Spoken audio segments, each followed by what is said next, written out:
போகிறது பன்னீர் ஃப்ரை. அதுக்கு தேவையான பொருள்கள்: பால், தயிர், சின்ன வெங்காயம், நல்ல எண்ணெய், உப்பு, கடுகு, உளுந்தம்பருப்பு, கருவேப்பிள்ளை. இப்போ பார்க்க போகலாமா? 1 லிட்டர் பால் குக்கரில் ஊற்றுறேன்.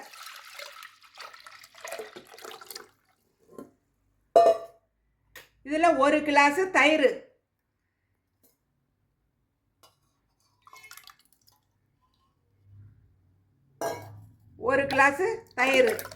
இப்போ அதை குக்கரில் வேக வைக்க போகிறேன்.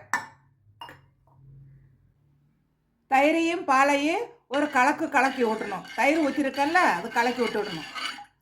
இப்போ பாலையும் தயிரையும் வச்சுட்டேன். 2 விசில் தான் வரணும், அதுக்கு மேலே வரக்கூடாது.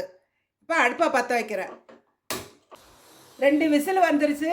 இப்போ அடுப்பை ஆஃப் பண்ணிடுறேன். இப்போ அந்த ஆவி பூரா போயிடுச்சு. திறந்து பார்க்குறேன்.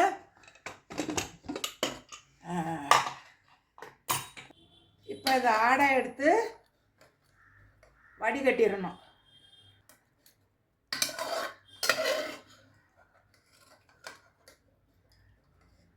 தண்ணியை பூரா நல்லா இருத்துடணும். இது பால், வெந்த பால் பூரா எடுத்துகிட்டு இந்த மாதிரி கட்டியாக வந்துடும். இதில் கொஞ்சம் நஞ்சம் தண்ணி இருந்துச்சுன்னா இப்படி வச்சு அமுக்குனீங்கன்னாக்கா அந்த தண்ணி பூரா வெளியில் வந்துடும். இதை பார்த்தீங்களா, தண்ணியெல்லாம் வெளியே வந்துருச்சு. அந்த தண்ணியை கீழே ஊற்றிருங்க. இந்த தண்ணியும் கீழே ஊற்றிருங்க. இப்போ அடுப்பை பற்ற வைக்கிறேன்.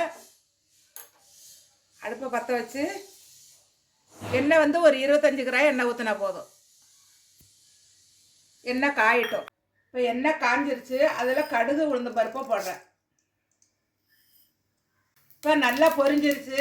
இதில் வெங்காயத்தை கொட்டுறேன். இது 100 கிராம் வெங்காயம். இதை நல்லா வதங்குற வரைக்கும் கிண்டி விடணும். இப்போ வெங்காயம் நல்லா வதங்கிருச்சு. இதில் 2 கருவேப்பிலையை போட்டுறேன். கருவேப்பிலை 2 போடணும்.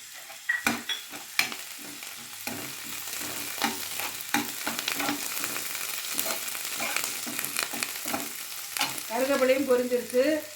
பாலை போடுறேன். இப்போ